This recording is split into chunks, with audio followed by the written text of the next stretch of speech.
Fala, meus amigos, minhas amigas ligados aqui no Dois Toques, a casa do futebol, pra gente ver como o futebol brasileiro está reverberando lá fora e principalmente no futebol na Espanha, por exemplo, o futebol espanhol, que é um futebol que tem Real Madrid, Barcelona, Atlético de Madrid, é o atual campeão da Euro, com timaça, essa nova geração espanhola, e estão rendendo homenagens a Botafogo e a Atlético Mineiro na Libertadores da América, especialmente ao clube, ao glorioso, ao clube do Rio de Janeiro, porque vem fazendo um campeonato nacional também muito bom. E vamos falar qual foi a abordagem aí do jornal AS, um dos principais periódicos esportivos da Espanha, acerca dessa disparidade entre os clubes do futebol brasileiro e os clubes do futebol sul-americano. Vamos falar sobre isso, entre outros assuntos, depois da vinheta.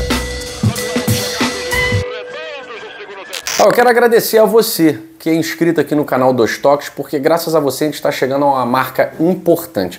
Já ultrapassamos os mais de 30 mil inscritos aqui no Dois Toques e a gente quer chegar à marca de 40 mil inscritos ainda esse ano. Contamos muito com o seu like. Quando você deixa o like nesse vídeo, você dá uma moral enorme pra gente, tá certo? Então, ó, dê essa moral, compartilha nos seus grupos e comenta, deixa seus comentários aí que a gente quer saber o que você pensa nesse momento. Se o futebol brasileiro realmente está, como disse o periódico espanhol, envergonhando os outros clubes da América do Sul. Foi essa a expressão que o jornal AS utilizou para se referir a Botafogo e a Atlético Mineiro, muito por conta desses primeiros jogos das semifinais da Taça Libertadores da América, o torneio mais importante do continente, que vai encaminhar o último representante para o Mundial da FIFA. Vai ter, não vai ter, não sei, né? Mas enfim, tá lá na lista e tá lá na agenda. Enfim, o periódico espanhol, ele vai retratar até com muito respeito o futebol brasileiro, não entra nos méritos da organização, né, da gestão do futebol, que é ridículo, horrorosa, entra no mérito dos clubes, da qualidade dos clubes que estão disputando Libertadores da América semifinais, e vai até citar a Copa Sul-Americana. E aí existem duas equipes que estão muito longe, por exemplo, do padrão de Botafogo e Atlético Mineiro, que são Corinthians e Cruzeiro, estão bem distantes. E mesmo assim, nós vemos há alguns anos os torneios sul-americanos serem capitaneados, dominados por clubes brasileiros. É possível que haja uma final brasileira na Libertadores da América e é possível que haja uma final brasileira na Copa Sul-Americana. E o jornal espanhol vai utilizar esse termo, né, que os clubes da América do Sul se sentem envergonhados porque o futebol brasileiro ele humilha os outros clubes, por conta, é claro, dessa disparidade econômica entre os clubes do futebol brasileiro e os clubes do resto da América do Sul. E aí o jornal vai citar o fato de o Botafogo, por exemplo, ter trucidado um adversário que até então tinha tomado 6 gols na temporada da Libertadores da América. 6 gols em toda a competição. Um adversário que ganhou dos 2 finalistas da Copa do Brasil, Atlético Mineiro e Flamengo. Se você for comparar o desempenho do Peñarol na Libertadores, na fase de grupos, o Peñarol goleia o Caracas, o Peñarol perde para o Atlético Mineiro por 3-2 na Arena MRV, ganha por 2-0 lá no campeão desse siglo. O Peñarol elimina o Flamengo sem tomar um gol. Então, esse time que chega na semifinal, ele é trucidado por um Botafogo. Ele é trucidado por um Botafogo. E o River Plate, que era a grande esperança de não haver, mais uma vez, uma final brasileira. Poxa, mais uma, quinta, porque já teve Palmeiras e Santos, Flamengo e Palmeiras, já teve Flamengo e Atlético Paranaense, né? Então é a quarta, né, nesse espaço curtíssimo de tempo, a quarta final brasileira e a sexta seguida envolvendo brasileiros, e pode ser a sexta seguida conquistada por um clube brasileiro. Mas, obviamente, se for Galo e Botafogo, né? E o Galo, que não tem feito uma campanha muito regular na temporada, né? É um time muito irregular, é um time imprevisível, mas tem sido o time das Copas. Está na final da Copa do Brasil, fazendo o básico, tá? Fazendo o básico. E, basicamente, conseguiu um resultado que o coloca com o pé na final da Libertadores. E aí o jornal espanhol destaca essa disparidade. Mesmo o River Plate, que entre as 5 maiores folhas salariais, os 5 elencos mais valiosos, está lá o River Plate, né? Os milionários, como são conhecidos, né? O River Plate está lá, entre os 5 mais valiosos, entre os 5 que mais pagam na Libertadores da América.